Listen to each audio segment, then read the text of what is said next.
The morning sun cast golden rays across the tarmac of Queen Alia International Airport as the private royal aircraft touched down in Amman, Jordan.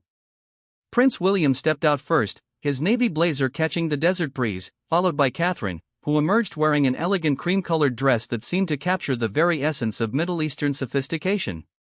The couple had traveled thousands of miles from their home at Kensington Palace to attend one of the most anticipated royal weddings of the year. Their destination was the Four Seasons Hotel Amman, a magnificent property perched high on the hills overlooking the ancient city. The hotel, with its nightly rate of £2,900 for the royal suite, represented the pinnacle of luxury accommodation in the Hashemite kingdom.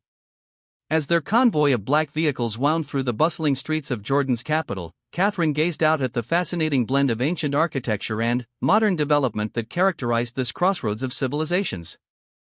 The wedding they had come to attend was that of Crown Prince Hussein of Jordan and his bride-to-be, Rajwa Al Saif, a celebration that would bring together royalty, dignitaries, and celebrities from across the globe. For William and Catherine, this journey represented more than just a diplomatic obligation. It was an opportunity to strengthen the deep ties between the British and Jordanian royal families, relationships that had been carefully cultivated over decades. Upon arrival at the Four Seasons, the couple was greeted by the hotel's general manager, Ahmed Al-Rashid, a distinguished gentleman who had personally overseen the preparations for their stay. The royal suite had been meticulously prepared, with every detail considered to ensure their comfort during what would be a whirlwind visit to the kingdom.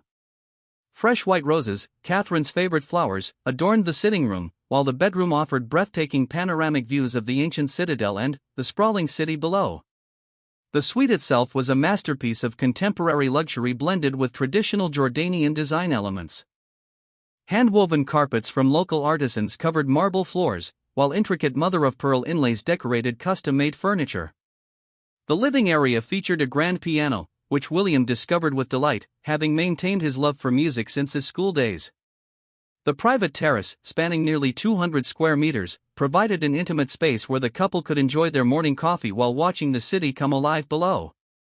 Catherine was particularly impressed by the attention to detail in the suite's design.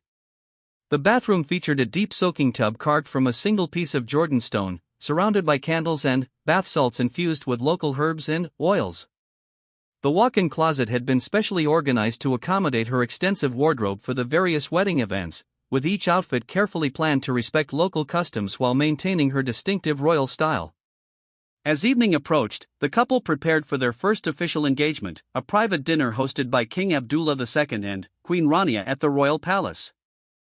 William adjusted his ceremonial uniform, complete with the decorations and honors he had received throughout his years of royal service. Catherine selected a stunning emerald green gown by one of her favorite British designers, accessorized with jewelry borrowed from the royal collection that had been specifically chosen to complement the evening's formal nature. The drive to the royal palace took them through some of Amman's most historic neighborhoods. Catherine watched with fascination as they passed ancient Roman ruins seamlessly integrated into the modern urban landscape. The palace itself, when they arrived, was a breathtaking sight, illuminated against the night sky with hundreds of traditional lanterns creating an almost magical atmosphere. During dinner, King Abdullah regaled his guests with stories of Jordan's rich history and its role as a beacon of stability in the Middle East. Queen Rania, known internationally for her advocacy work and elegant style, found immediate common ground with Catherine as they discussed their shared interests in early childhood development and mental health awareness. The conversation flowed naturally between English and Arabic, with William surprising their hosts by attempting a few phrases in Arabic that he had learned specifically for the visit. The evening's highlight came when Crown Prince Hussein and his fiancée Rajwa joined the dinner party. The young couple, clearly very much in love, shared their excitement about the upcoming ceremony and their gratitude for the presence of so many international guests.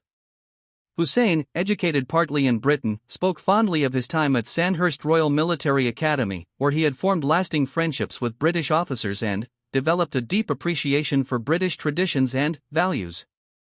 As the evening progressed, the conversation turned to more personal topics. Queen Rania expressed her admiration for how William and Catherine had navigated their roles as modern royals, balancing tradition with contemporary relevance. She was particularly interested in Catherine's work with early years development, sharing insights from Jordan's own initiatives in education and child welfare. The dinner concluded with traditional Jordanian music and dancing in the palace's grand courtyard. Catherine, encouraged by Queen Rania, even attempted a few steps of a traditional dance, much to everyone's delight. William, typically reserved in such situations, found himself genuinely relaxed and enjoying the authentic warmth of Jordanian hospitality. Returning to their hotel near midnight, the couple reflected on the evening as they stood on their private terrace overlooking the illuminated city. The experience had already exceeded their expectations, and they looked forward to the days ahead. Catherine, removing her jewelry in the elegant bedroom, commented on how the warm welcome had made her feel immediately at home despite being thousands of miles from England. William, preparing for bed, reviewed the schedule for the following day. They would visit several cultural sites, including the ancient Roman amphitheater and the bustling Rainbow Street Market, before attending the wedding ceremony's rehearsal dinner. Each event had been carefully planned to showcase Jordan's rich cultural heritage while providing opportunities for diplomatic engagement with other royal guests from around the world. As they settled into the luxurious Egyptian cotton sheets, the couple could hear the gentle sounds of the city below gradually quieting as Aman prepared for sleep. Tomorrow would bring new adventures and the main event they had traveled so far to witness. The combination of the hotel's exceptional service, the warm Jordanian hospitality, and the significance of the royal wedding had already created memories that would last a lifetime. The Four Seasons staff had anticipated every possible need, from providing a selection of international newspapers with their morning coffee to ensuring that the suite's temperature was perfectly adjusted for the desert climate. Even small touches, like placing traditional Jordanian dates and Arabic coffee in their sitting room, demonstrated the level of cultural sensitivity and attention to detail that made their stay truly exceptional. Dawn broke over Aman with a symphony of call to prayers echoing across the ancient hills, creating an atmospheric soundtrack that gently awakened William and Catherine in their opulent suite. The morning light filtered through the custom-designed curtains, casting intricate patterns across the marble floors that reminded Catherine of the geometric design she had admired in Islamic art during her studies. Room service arrived precisely at 7, delivering a breakfast that perfectly balanced international favorites with local specialties. Their first cultural excursion began with a visit to the Citadel, one of Jordan's most significant archaeological sites. Dr. Faisal Al-Khairi, Jordan's leading archaeologist, served as their personal guide, bringing the ancient stones to life with stories that spanned over 9,000 years of human civilization. William, whose interest in history had been sparked during his time at university, found himself completely captivated by the layers of Roman, Byzantine, and Islamic structures that told the story of Jordan's role as a crossroads between civilizations.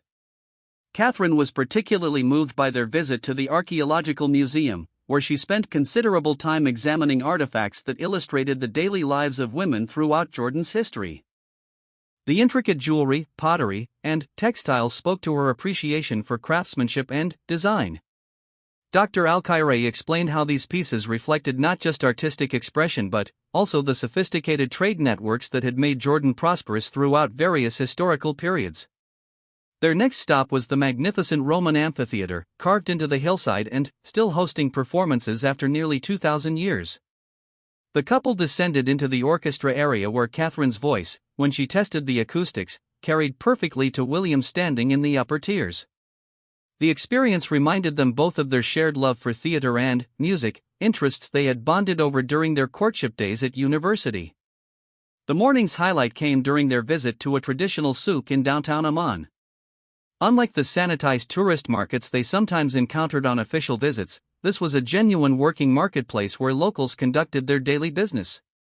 Catherine was fascinated by the spice vendors, learning about the complex blends used in Jordanian cuisine. She purchased several varieties, already planning to experiment with them in the private kitchen at Kensington Palace. William engaged with local craftsmen, particularly impressed by a calligrapher who demonstrated the ancient art of Arabic writing. The artist created a beautiful piece featuring both their names in elegant Arabic script, intertwined with symbols representing friendship between Britain and Jordan. This personal touch transformed what could have been a routine diplomatic visit into something meaningful and memorable. Their lunch was served at Hashim Restaurant, a humble establishment that had been serving traditional Jordanian cuisine since 1952. Despite its modest appearance, the restaurant was famous throughout the region for its authentic flavors. The couple sat on simple plastic chairs, eating with their hands in the traditional manner, completely absorbed in the genuine hospitality of the owners who treated them not as foreign royals but as honored guests in their home. The afternoon brought a more formal engagement at the Jordan National Gallery of Fine Arts, where they viewed an exhibition of contemporary Middle Eastern artists. Catherine, with her background in art history, led thoughtful discussions about how modern Arab artists were interpreting traditional themes through contemporary mediums. Several pieces particularly caught her attention, especially works by female artists exploring themes of identity and belonging in the modern world. Their cultural exploration continued with a visit to the Royal Automobile Museum, a passion project of the late King Hussein. William, with his love for motorcycles and aviation, was thrilled to see the collection of classic cars and motorcycles that told the story of Jordan's modernization. The museum's crown jewel was King Hussein's personal Harley-Davidson, which William examined with the enthusiasm of a true enthusiast rather than a polite royal visitor. As evening approached, they returned to the Four Seasons to prepare for the wedding rehearsal dinner. The hotel spa had arranged special treatments using traditional Jordanian ingredients including Dead Sea minerals and olive oil from ancient groves in the Jordan Valley. Catherine particularly enjoyed a massage using techniques passed down through generations of Jordanian women, finding it both relaxing and culturally enriching. The rehearsal dinner took place at the Al-Azam Palace, a restored Ottoman-era mansion that had been transformed into an intimate venue for close family and friends. The guest list included European royalty, Middle Eastern dignitaries, and celebrities who had developed personal relationships with the Jordanian royal family over the years. Catherine found herself seated between Queen Sofia of Spain and Princess Charlene of Monaco, engaging in conversations that ranged from royal protocols to shared experiences of adapting to life in the public eye. William was placed at a table with Crown Prince Frederick of Denmark and several of Hussein's university friends, creating an atmosphere that felt more like a gathering of old friends than a formal state occasion. The conversation flowed naturally between serious topics about regional stability and lighthearted stories about their various adventures in military service and royal duties. The evening's entertainment featured traditional Jordanian music and poetry, with several renowned local artists performing pieces that had been specially commissioned for the occasion. Catherine was particularly moved by a young female poet who recited verses about love, hope, and the bridging of cultures through understanding and respect. The performance reminded her of similar cultural events she had attended in Britain, reinforcing her belief in the universal language of artistic expression. During dinner, Queen Rania shared fascinating insights about Jordan's role in regional diplomacy and its commitment to interfaith dialogue. She spoke passionately about projects aimed at empowering women and youth throughout the Middle East, causes that resonated deeply with Catherine's own advocacy work. Their conversation revealed striking similarities in their approaches to using royal platforms for meaningful social impact.